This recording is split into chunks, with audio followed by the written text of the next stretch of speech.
Even ఇక్కడ కూడా Epstein చెప్పిన విషయాల్లో కూడా క్లారిటీ ఏముందంటే ఆ ఫుటేజ్ అంతా ఉంది. ఆ ఫుటేజ్ లో ఉన్న వాళ్ళందరూ ఈ స్కామ్ లో ఉన్నట్టు కాదు అనే విషయం కూడా అక్కడ తెలుస్తోంది. ఎందుకంటే ఆ సీసీటీవీ ఫుటేజ్. సో ఇదొక ఎత్తు అయితే మీరు అన్నట్టు మోదీ ఫోటో ఎప్స్టీన్ తో ఉండడం కానీ లేకపోతే ఆ సందర్భాల్లో ఎక్కడ ఉండడం కానీ పొరపాటును కూడా ఎక్కడ బయటికి రాలేదు, లేదు కూడా. మీరు అబ్జర్వ్ చేస్తే సార్ యుఎస్ డీప్ స్టేట్ ఎట్లా వర్క్ చేస్తుందో తెలియాలి. అందుకే నేను దీని గురించి ఎందుకు ఇంత గట్టిగా మాట్లాడుతున్నానంటే యుఎస్ డీప్ స్టేట్ ఎలా వర్క్ చేస్తారంటే బయటకు కనిపించే నాయకులు మాత్రమే కాదు, వెనకాల ఉండే శక్తులే వెస్ట్రన్ సొసైటీని నడిపించేవి. ఇన్ఫాక్ట్ వెస్ట్రన్ సొసైటీ మాత్రమే కాదు, ప్రపంచాన్ని నడిపించేవి. మీరు అబ్జర్వ్ చేస్తే కొన్ని సీక్రెట్ సొసైటీస్ ఉంటాయి యుఎస్ లో కానీ యూరోప్ లో కానీ, సీక్రెట్ సొసైటీస్ ఉంటాయి. ఇల్యూమినాటి అనే ఒక సీక్రెట్ సొసైటీ ఉంటుంది. సో చాలా ఉంటాయి. ఇప్పుడు బిల్డర్బర్గ్ అని, ఓకే, బోల్డ్ అన్ని సీక్రెట్ సొసైటీస్ అక్కడ వర్క్ చేస్తాయి. సీక్రెట్ సొసైటీస్ అన్ని ఏంటంటే లాబీయిస్ట్లే వాళ్ళందరూ, గవర్నమెంట్ పాలసీస్ ని ఇన్ఫ్లుయెన్స్ చేయగలిగే వ్యక్తులు వీళ్ళకి. సో వాళ్ళు వెనకాల ఉండి నడిపిస్తుంటారు. ఇప్పుడు జేఎఫ్కే స్కాండల్, జేఎఫ్కేని చంపినటువంటి విధానం, జాన్ ఎఫ్ కెనడీ మరణము, ఆ అసాసినేషన్ కి సంబంధించినటువంటి థీరీస్ లోకి వెళితే డీప్ స్టేట్ యాక్టివిటీ ఉంటుంది దాంట్లో. సో ఆ డీప్ స్టేట్ వర్క్ చేసే ఒక పెద్ద కబాల్ ని సృష్టించి వాళ్ళు ఈ ప్రపంచాన్ని కంట్రోల్ చేయాలని అనుకుంటూ ఉంటారు.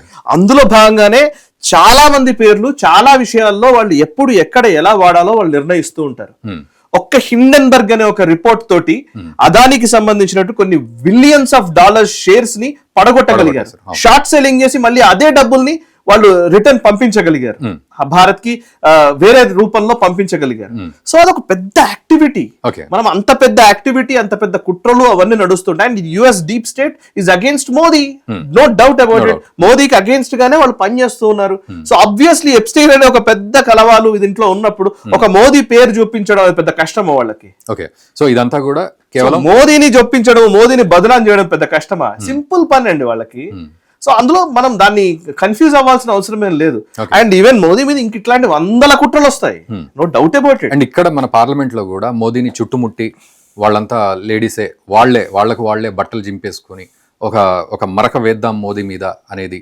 సో ఈ లవ్ టెలికాస్ట్ అంటే ఇప్పుడు ఎట్లుందంటే ఏమైనా జరగచ్చు.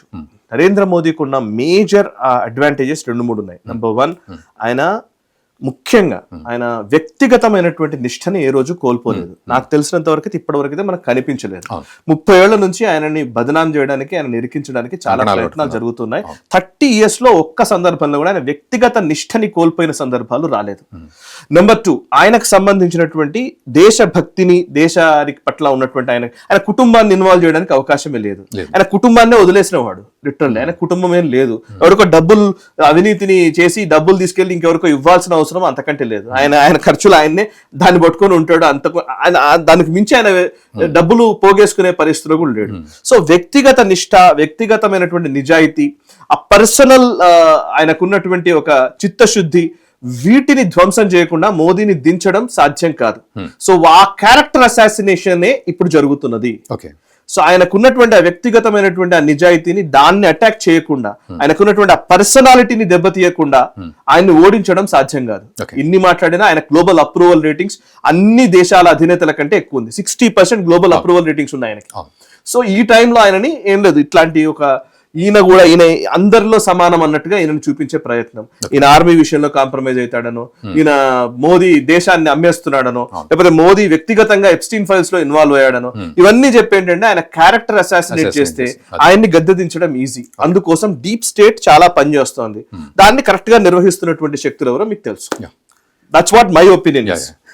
రైట్ వ్యూవర్స్, సో అది మొత్తానికి ఈ అంశానికి సంబంధించిన అనాలిసిస్. ఎందుకంటే నిజంగా ప్రధాని మోదీ పేరు రావడం అనేది చాలా దురదృష్టకరంగా అనిపిస్తోంది ఎప్స్టీన్ ఫైల్స్ విషయంలో. కావాలని వారు అన్నట్లుగా బట్టగాల్చి మీద వేసే ప్రయత్నమే తప్ప అందులో ఒక్క ఫోటో కానీ, ఒక్క డాక్యుమెంట్ కానీ, ఒక్క వీడియో కానీ ఏది కూడా, అండ్ ఈవెన్ లాస్ట్ కి ఒక ఈమెయిల్ కూడా ప్రధాని మోదీ పేరు మీద ఎప్స్టీన్ ఫైల్ కి వెళ్ళినట్టు. ఎవరో ఇందులో క్వశ్చన్ ఏంటంటే ఎవరో ఇద్దరు కలిసి మోదీ గురించి మాట్లాడి ఉండవచ్చు. బట్ మోదీ అండ్ ఎప్స్టైన్ మధ్య ఏమైనా కాన్వర్సేషన్ జరిగిందా? అదైతే ఇప్పుడు రాలేదు. రెండు, ఒకవేళ రెండోది ఏంటంటే ఆయన చెప్పడం వల్లనే మోదీ ఇలా చేశాడనో, మోదీ చెప్పడం వల్లనే ఎప్స్టైన్ ఇలా చేశాడనో ఏమైనా నిర్ధారణ ఉందా? లేదు. ఇప్పుడు అవి ఏమీ లేవు. నెంబర్ 3, అసలు ఫోటోలు ఇద్దరి మధ్య షేర్ అయినాయి ఉన్నాయా? ఏమీ లేవు. ఊరికే మనం అందుకు అవన్నీ ఒకవేళ వచ్చాయనుకోండి, అప్పుడు కూడా నేను ఫ్యాబ్రికేట్ చేసి రావడానికి కూడా అవకాశం. నా దృష్టిలో ఏంటంటే ఈ రోజున్న పరిస్థితుల్లో దీన్ని ఎంత సీరియస్ గా తీసుకెళ్లాలనే ఒక ఉద్దేశంలో వాళ్ళు ఉన్నారు. సో ఈ ఫ్యాబ్రికేట్ చేయడంలో కూడా నిష్ణాతులు. సో డీప్ స్టేట్ అనేది చిన్న విషయం ఏం కాదు. సో అఫ్ కోర్స్ మోదీని బదనాం చేసే ప్రయత్నాలు జరుగుతూనే ఉంటాయి. సో అది వ్యూవర్స్, మరి దీని మీద మీరేమంటారు? అంటే 2017లో ఇజ్రాయెల్కి వెళ్ళి పాటపాడి డాన్స్ చేసి ఆనంద పెట్టాడు డొనాల్డ్ ట్రంప్ని అనే వ్యాఖ్యలు కూడా వస్తున్నాయి. బట్ ఎక్కడా కూడా దేనికి ఎటువంటి ఎప్స్టీన్కి సంబంధం ఉన్న ప్రూఫ్ ఏమీ లేదు. మరి ఇది నిజంగానే బట్టగాల్చి మీద వేసి మోదీ వ్యక్తిత్వాన్ని దెబ్బతీసి ఆయనను ఏదో రకంగా అప్రతిష్ట పాలు చేసి గద్దె దించడమే వాళ్ళ ప్లానా? ఏమిటి ఆ ప్లాన్? ఖచ్చితంగా మీరు కామెంట్ చేయండి ఈ అంశానికి సంబంధించి. అండ్ దయచేసి ఈ వీడియోని మన మిత్రులకు తప్పకుండా షేర్ చేయండి.